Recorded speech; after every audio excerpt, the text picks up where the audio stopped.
자, 여기 청동기 명문이 나왔습니다. 이게 다 주나라 때, 초기 또는 상나라 때, 이게 상나라 때 거냐 주나라 때 거냐 이런 논란이 있는데, 같은 전서라도 이와 같이 상형성이 강하고 아주 원초적인 이러한 문자 미감을 지닌 것은 연대가 올라갑니다. 그리고 가로줄은 대체로 맞지만 이 세로줄이 글자가 맞지 않는 것은 더 연대가 올라가요. 그래서 이것은 상나라 말기쯤으로 보는 게 더 좋겠어요. 이 주원박물관에 소장되어 있는 유명한 상나라 때의 준이라는 것은 술잔이다 이겁니다. 요게 존자인데, 높이를 존경한다 할 때 존자인데, 술잔을 말할 때는 발음을 준이라고 읽어야 돼요. 예, 그래서 이게 상존이 아니고 상준입니다. 상나라 때의 술잔. 근데 이 주원박물관에 있는데, 주원이라는 것은 중국 섬서지방 주나라의 그 터였다 이 말이에요. 그 지명이 있어요. 그 지역, 그 주나라가 차지하고 있었던 중심 지역, 그게 주원입니다.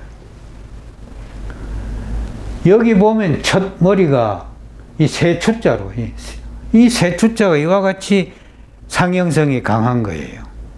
예. 이걸 추로 안 읽고, 이때는 유로 읽습니다. 5월, 지인, 10일, 이런 식으로 나가죠.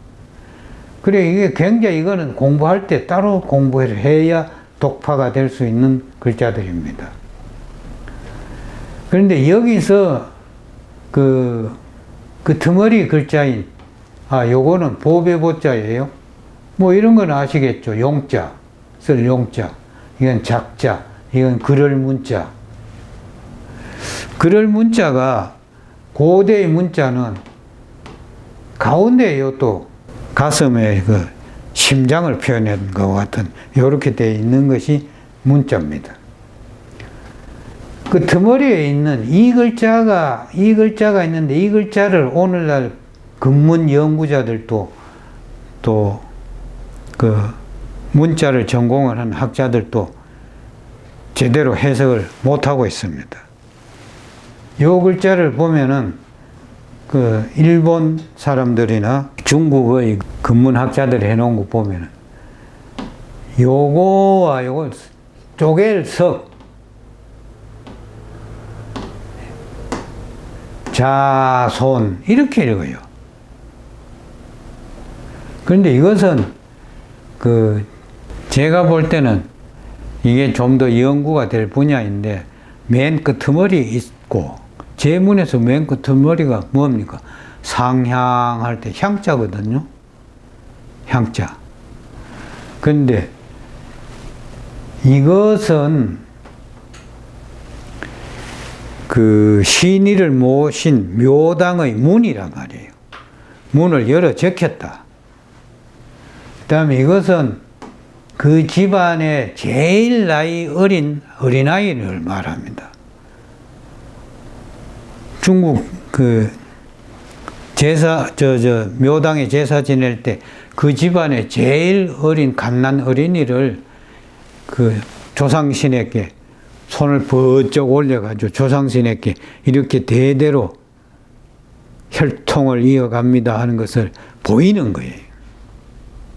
예. 이게 굉장히 중요하죠. 예.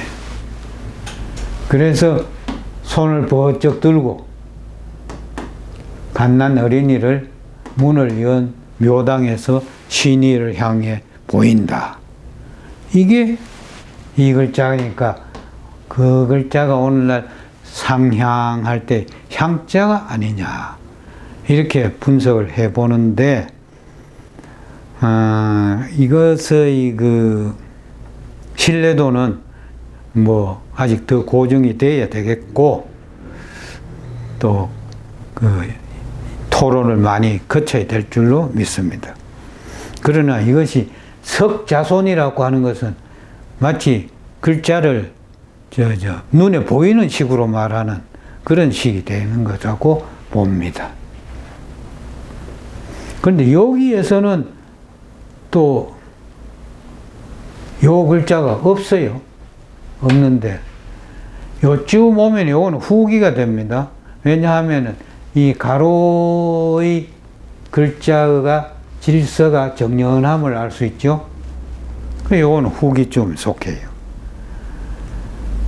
그래서 그 문자를 통한 조형적 구성, 조형적 미적 작품 이런 것을 구성할 때는 이 근문을 공부를 많이 하면 큰 도움을 받습니다. 예를 들면 이런 글자 한자만 해가지고도 이것을 변형해가지고 그 화폭에 콱 때려 넣는다든지 부분적으로만 취용을 한다든지 이렇게 하면은 그 작품이 되죠.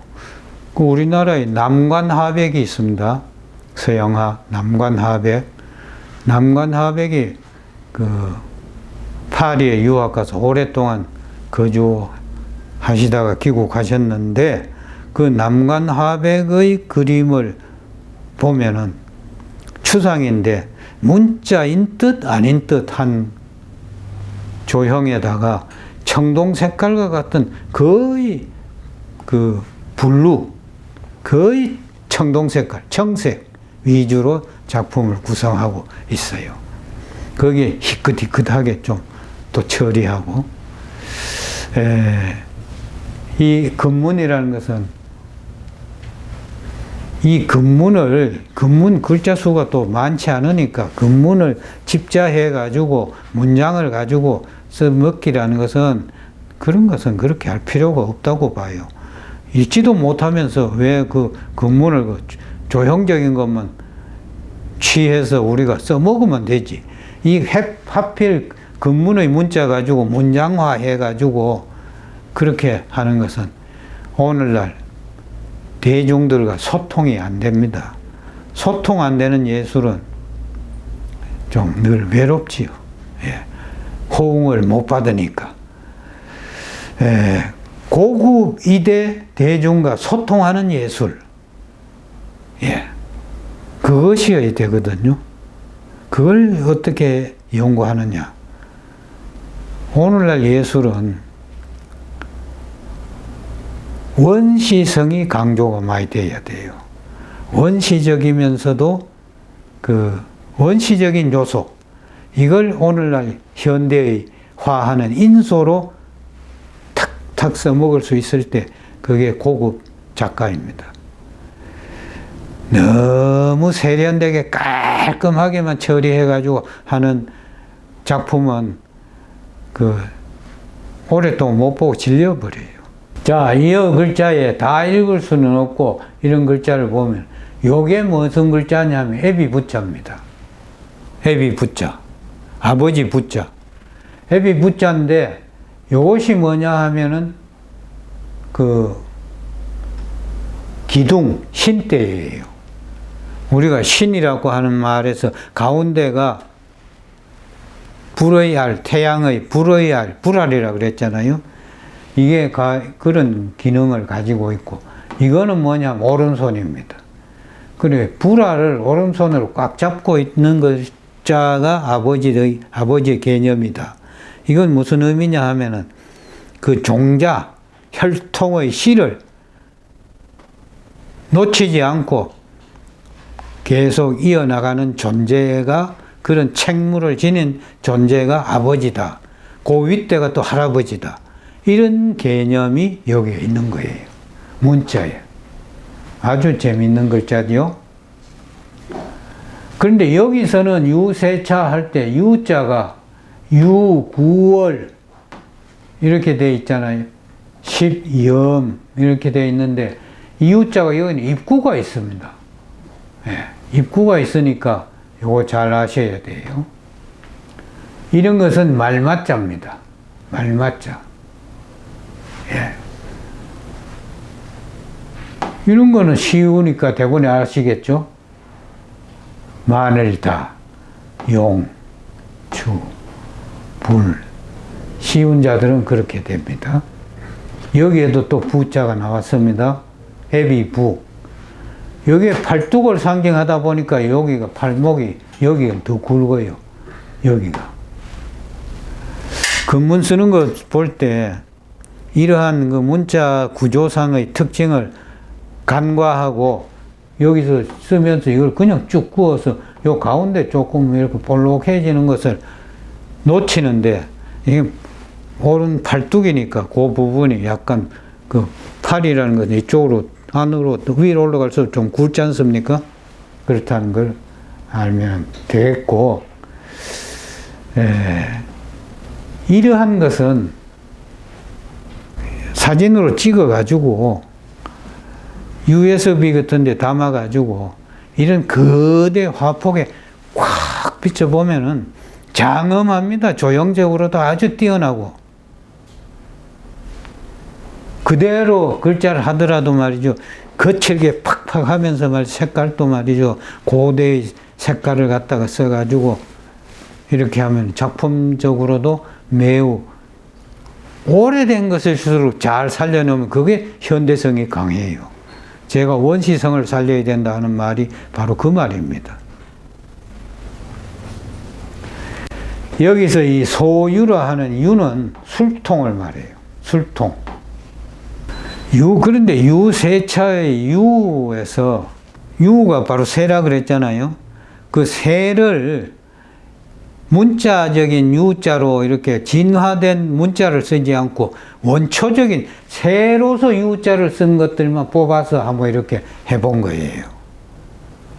예. 근데 바로 이런 새 모양을 가지고 유세차 유자를 삼았단 말이에요. 이것은 이러한 유세차 유자가 있는 그 동기의, 청동기의 이름입니다.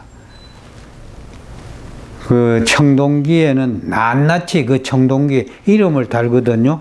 중국 사람들이. 그래, 이거는 부경유라 했으니까, 요거는 요게 조자입니다. 할아버지 조자. 조신유. 이것은 경인이, 신인이 뭐 하는 이런 말들은 여기 정인이, 개인이 이런 것은 보면은 그 12지 아닙니까? 12지.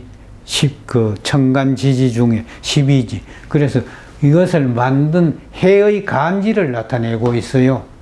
예. 아주 재미있죠. 이런 거 하나만 가지고도 중국에서는 글자 하나 가지고 논문 한 편입니다. 고문자학에서는 이렇게 새를 바로 직설적으로 상형화한 해서 유자로 표현한다. 그래서 세추자라고 봐야 되겠죠? 세유. 예. 요것은 다 그릇 이름들이고. 그러면 다시 여기 와서 유세자, 유자에 대해서 오늘 공부를 좀 해보도록 하겠습니다.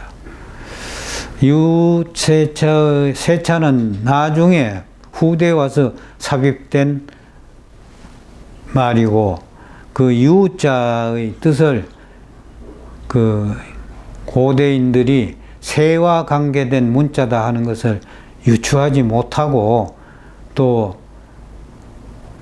이러한 제문에서 쓰는 그 예제를 정확히 이해하지 못하고 다만 해석이 잘 안 되니까 그것이 허사이다, 바르사다 이렇게만 얘기했거든요.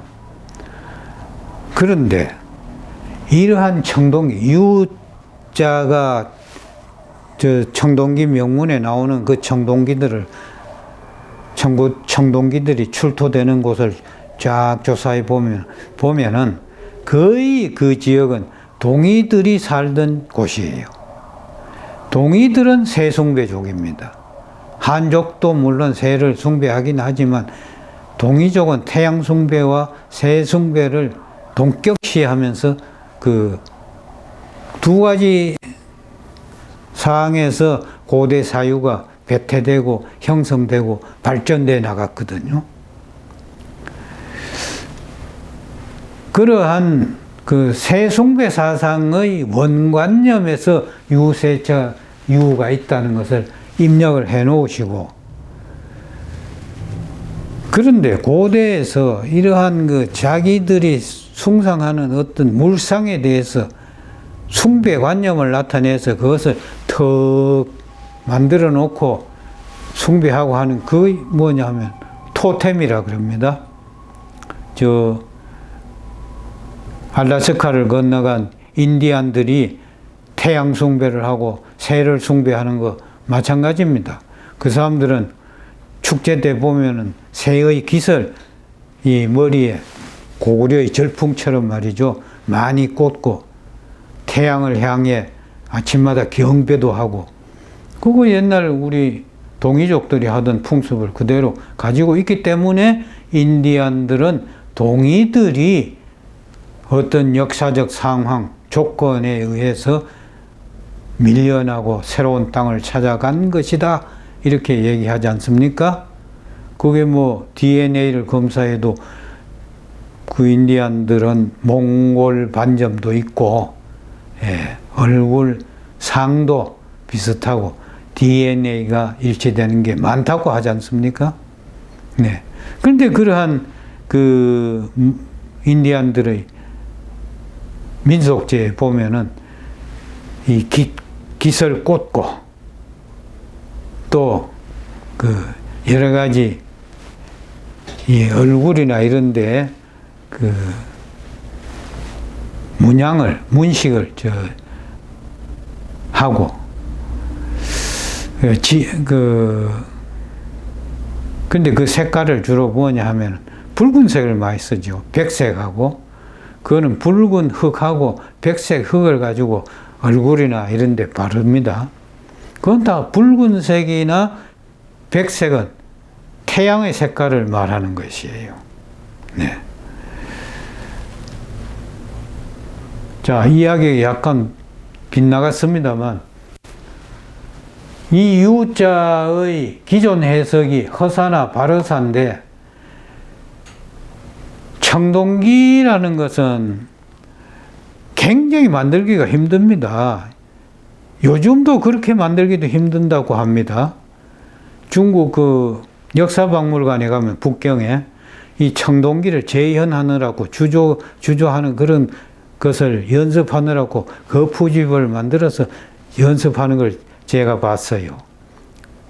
그 93년도인가 그 한국에서 한 12, 13명이 중국 고궁박물관 그 계시는 분들로부터 그 서화 감정 교육을 받은 적이 있습니다. 그런데 그때 중국 역사박물관 내부를 이제 진열해 놓은 곳 말고 내부를 연구실 또 작업실 뭐 이런 것을 보는데, 이 청동기를 거푸집을 만들고 또 거기에 명문들을 재현해 보려고 시도하는 여러 가지 작업들을 제가 목도를 했습니다. 근데 그 물어보니까 요즘도 만들기가 그토록 어렵다. 그 양반들이 얘기하길. 그런데, 이 3000년 전에, 이 상나라 사람들이 청동기를 가지고 어떻게 이렇게 정교하게 만들었는지 불가사의하다, 그런 말을 합니다. 현대 사람도 감탄한다 이거예요. 그렇게 만들기 어려운 청동기 기형도 만들기 어렵고 그 기형 안에 명문을 넣는다는 것이 보통 어렵겠습니까? 그 부집을 만들고 하는데. 그런데 그렇게 어려운 명문이기 때문에, 명문은 글자 수가 많지 않아요.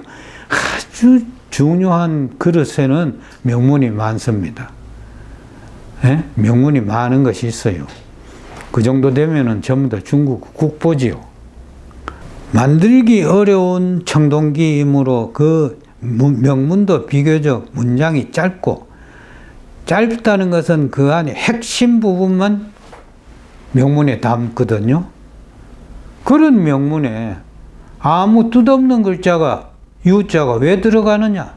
더구나 글머리에 모든 문두 글머리에는 그 글을 전체를 파악할 수 있는 중요한 글자가 딱 와야 옳은 것인데 아무 뜻이 없는 허사, 그저 발허사 이런 것이 글머리를 장식할 수 있느냐? 여기에 이제 제가 착안을 해서 이 해석은 제가 하는 겁니다. 이런 유자에 대해서 지금 중국 문자학계나 뭐 한국 문자학계 어디에도 이런 제시를 한 적은 없어요. 그런데 제가 동의계통의 동의들이 그 사유세계가 태양숭배와 새숭배에 있다는 것을 핵을 딱 잡아내면서 자꾸 연구를 해 가다 보니까 여기에 딱 멈춰가지고, 이야, 이런 명문에 새의 숭배 사상, 토템 사상과 같은 것을 딱 박아놨구나. 그렇다면 이 유자는 옛날의 연호나 묘호가 아니겠느냐, 묘호의 원시 고형이 아니겠느냐 하는 이런 생각이 들었어요. 연호라는 것은 뭐냐? 임금이 새로 바뀌어서 서면은 그 임금의 그 서는 해를 새의 이름을 새로 붙이는 것이 연호입니다. 묘호는 뭐냐? 임금이 돌아가시면은 중국에는 뭐 황제라 그러면 황제가 죽으면 그 황제의 덕업을 숭상해서 이름을 따로 하나 짓습니다.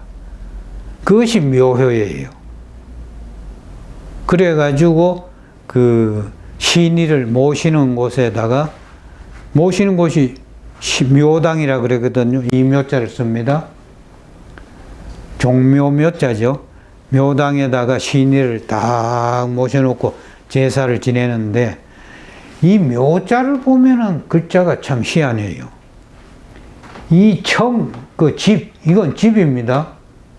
안에 조선할 때의 조자, 아사달, 아침 조자가 딱 들어가 있어요.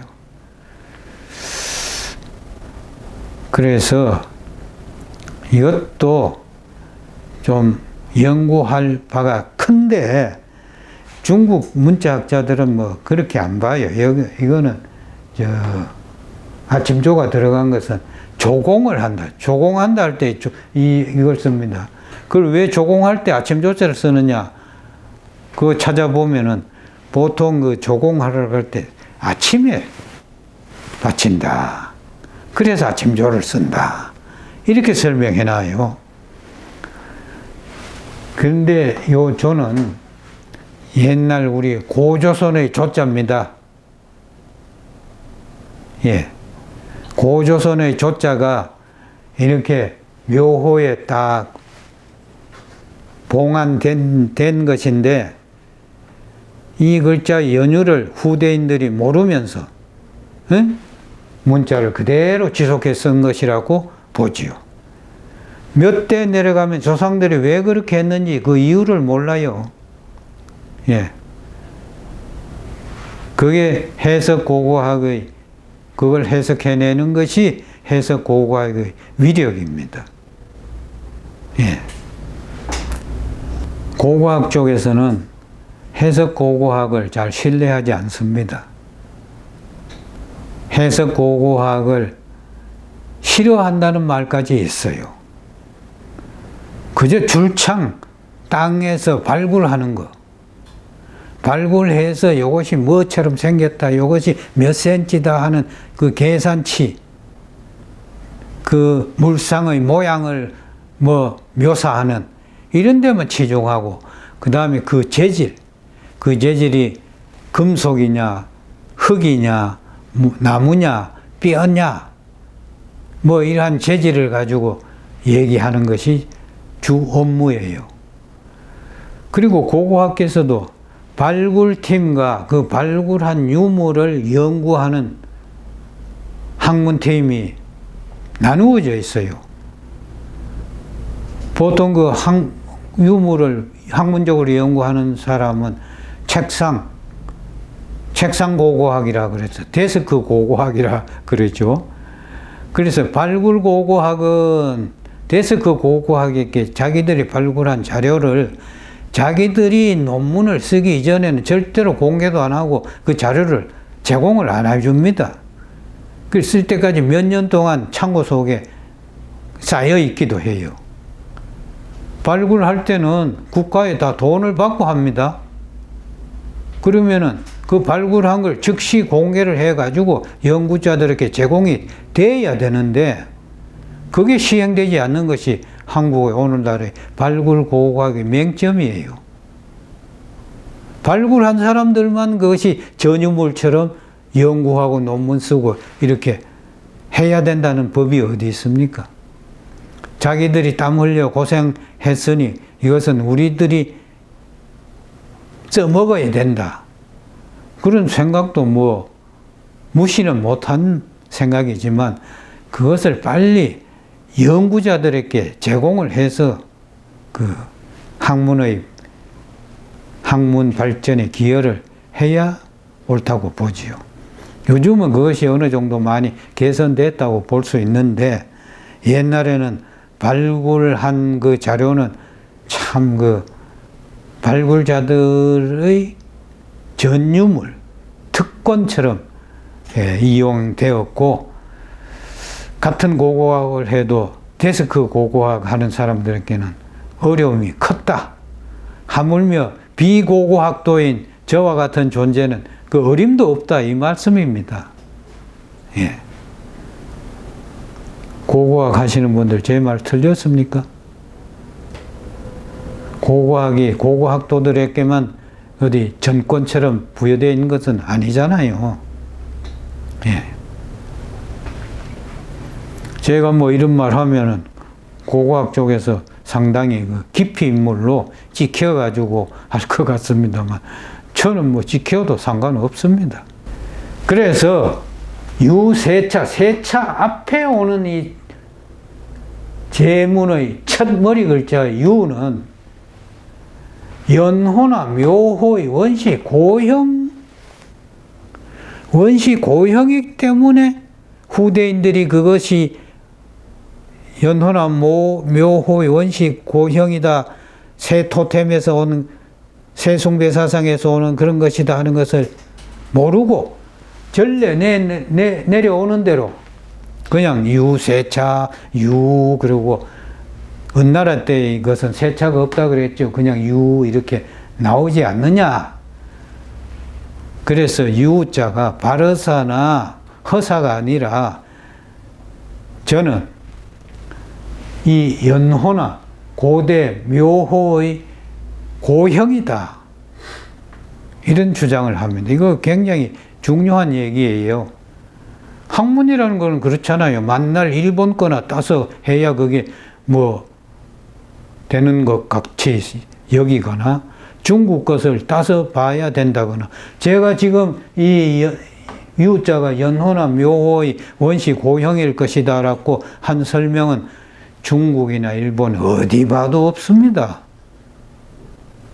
그러나 지식인들에게 이 설명을 하면 그 정말 그럴듯하네 이런 이야기를 저는 많이 들었습니다. 자, 그 다음에 우리 박정희 대통령 때 말기를 유신 정권이라고 해서 공격하잖아요. 그때 유신, 또 일본은 명치 유신으로 하여금 근대화 작업이 가속화됐잖아요. 그 명치 유신의 유신, 박정희 대통령 때 유신 정권의 유신 헌법을 하면서 유신, 그 유신은 헌법할 때 유신을 어떻게 풀이하느냐 하면은 낡은 제도를 고쳐 새롭게 한다. 이게 유신입니다. 그 뜻은 그래요. 그런데 이 유자의 개념을 제가 연호나 묘호의 원시 고형일 것이다라고 하는 관념에서 보면 유신이라는 말 자체는 그 나라의 모든 그 연호, 그 나라의 어떤 그 가치, 기치를 갖다가 새롭게 확 바꾼다 이런 말입니다. 왕조가 바뀌는 거랑 같은 것이에요. 유신은. 낡은 제도만 바꾸는 게 아니라 새로운 연호를 제정한다 이 말이에요. 새로운 연호를. 우리도 고종 때 광무라는 연호를 사용해서 중국으로부터의 독자적인 이제 관념을 나타내고 했듯이 그런 거라든지 또는 그 일본만 봐도 명치 그 왕호에다가 유신을 붙여가지고 명치유신 거기서 혁신적인 사상의 혁신, 문물의 혁신, 문화의 혁신 이런 것을 불러일으켰죠. 그 유신이란 말이 나쁜 뜻은 아닌데 그때 박 대통령은 공격을 많이 받았습니다. 유신이 마치 유신 이꼴 독재로 생각됐기 때문에. 물론 그런 요소가 없잖아 있긴 있어요. 약간 그래도 기본 개념은 뭔가 나라를 이 낡은 틀을 좀 확 벗기고 좀 낡은 것은 깨부시고 새롭게 해보자. 정신무장을 새롭게 정신 개조를 해보자. 이게 유신입니다. 그 유신이란 말의 출전은 어떻게 되느냐. 시경, 대야, 문왕편이 있어요. 아까 주나라를 설명할 때 주나라를 세운 왕이 무왕이라 했고 그 무왕의 시조왕이 무왕, 그 무왕의 아버지가 문왕입니다. 그 시경 문왕편에 주수구방이나 기명유신이로다. 이런 말이 여기 유신이랍니다. 주나라가 비록 오래된 나라방자, 나라이나 주나라가 비록 오래된 나라이나 그 명은 그 하늘로 받은 그 천명은 새롭고 새롭도다. 늘 혁신적으로 나간다. 낡은 제도를 고쳐 새롭게 나간다. 그런데 유신을 이렇게만 설명하면은 연호라는 개념이 안 들어가 있거든요. 예. 또 서경에도 나와 있어요. 서경의 하서 윤정편에 이 윤자가 이렇게 특별한데 이게 아들 윤자입니다. 후손들을 윤이라 그래요. 함여 유신이다. 여기에 유신이 나갑니다. 모두 함자. 모든 것을 더불어 유신해 나간다. 새롭게 나간다. 이와 같이 시경과 서경에 유신이란 말이 있어서 거기 출전을 근거를 두고 있다. 이 말입니다. 오늘 유세차의 유에 대해서 본 뜻을 이렇게 제가 나름대로 연호나 원시 묘호일 가능성이 있다는 얘기를 드렸습니다. 오늘 강의는 일단 이것으로서 마치도록 하겠습니다.